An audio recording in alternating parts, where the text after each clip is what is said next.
Hello, welcome to the God Consciousness Project.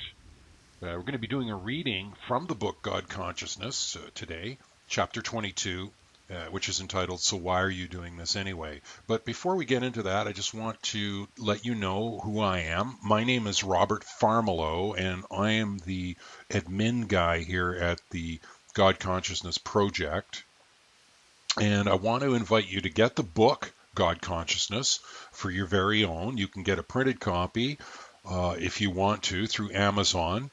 The links are on the website, which you can get to. You'll see a little box somewhere over here on the screen. It'll be showing somewhere over here on the screen, and you can just click on that and you can get to the website. And also, you can get the book for free through the website as well if you want to. And hey, don't worry, if you do sign up to get anything on the website, you won't be sent a lot of emails asking you for money or anything like that. Plus, you can also get into some of the free courses that we have if you want to. It's up to you. Okay, so make sure you go and check out the website. Just click on the box there, or you can also click on the link below in the description box. Well, let's get right into this now. So, chapter 22 of the book, God Consciousness, written by God, by the way. So, why are you doing this anyway? You are doing this so you can have a better life. Even if your life is perfect now, it can be more perfect. How can something that is already perfect be made more perfect?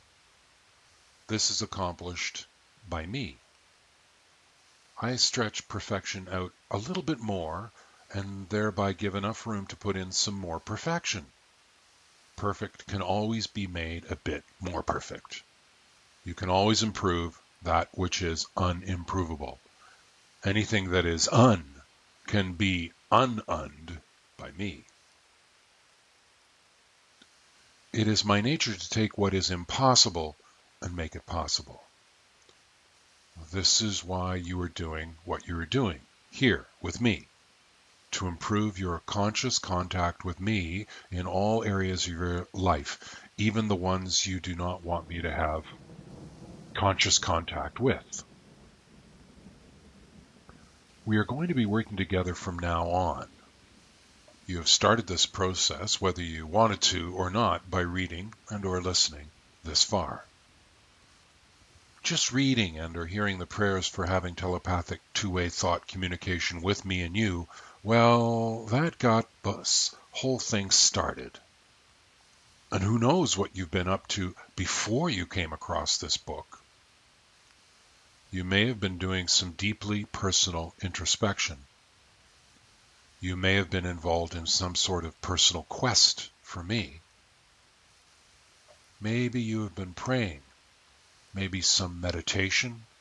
Perhaps it's been a combination plate of different pursuits, including the intercession on your behalf by other people. Who knows? You are doing this because you really, really want and need to have a change, a lasting, permanent change in your life. You want to feel and know me deeply, intimately, without the involvement of other people. You want to be free to be with me on your own terms, with or without the approval of other people. It is time for you to understand that not everyone is going to be thrilled by your own personal relationship with me. Some people are going to downright diss your involvement in this process. You can talk about it if you want to, and with some people, you'll be surprised by their reactions, as long as you are prepared to accept the fact that not everyone is going to be comfortable talking about me with you. That's sort of a play on words. At any rate, what it boils down to is essence, and essence of source at that.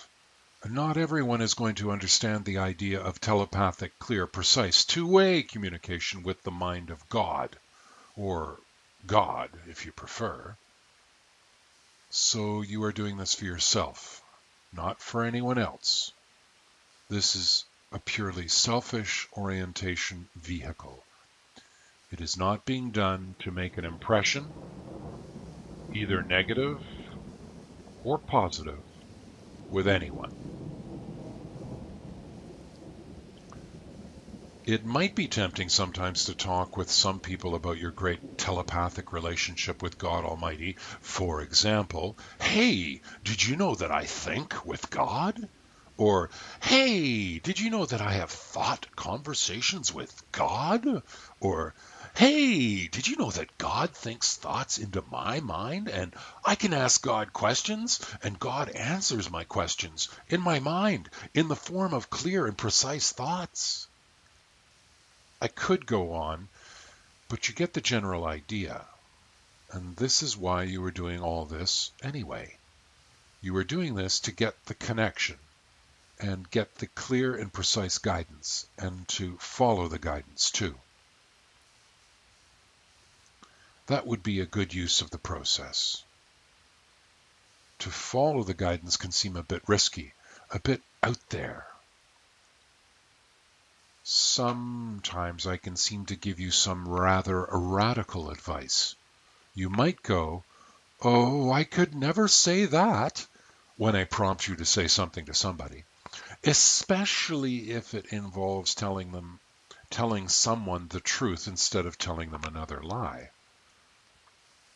You will discover that I like to push you out of behaviors that hold you back from taking personal responsibility for your life and where you are right now. So you are doing this to get back and take back stuff you have given away to your own behaviors, what you do and what you don't do too, that have narrowed your options down, painted you into nasty, tight little tedious corners. I will seem to push you sometimes to not say the nasty, mean, digging remark that somehow immediately got loaded onto the tip of your tongue, ready for delivery to that person or persons who so richly, or not, and obviously deserve the ultimate dissing. I will give you an inclination to be more generous with time, money, and sentiment than you are initially inclined. And you may balk at doing what I prompt you to do. You may well feel and think some resistance stuff to doing what I urge you to do. You are going to be going into areas of your being that have been shrunk by the lack of listening to the very, very big spirit of you, which is a part of the meanness. You are going to be going into areas of your you-ness that have been reduced and made small because of lack of taking breathtaking action in situations where you are being asked to give and or take out of your comfort zone. I'm going to make you uncomfortable sometimes by getting you to shut up and just plain listen without thinking of how you are going to start answering or asking or even judging whether you agree or disagree with what is being told to you. So that is why you are doing all this anyway.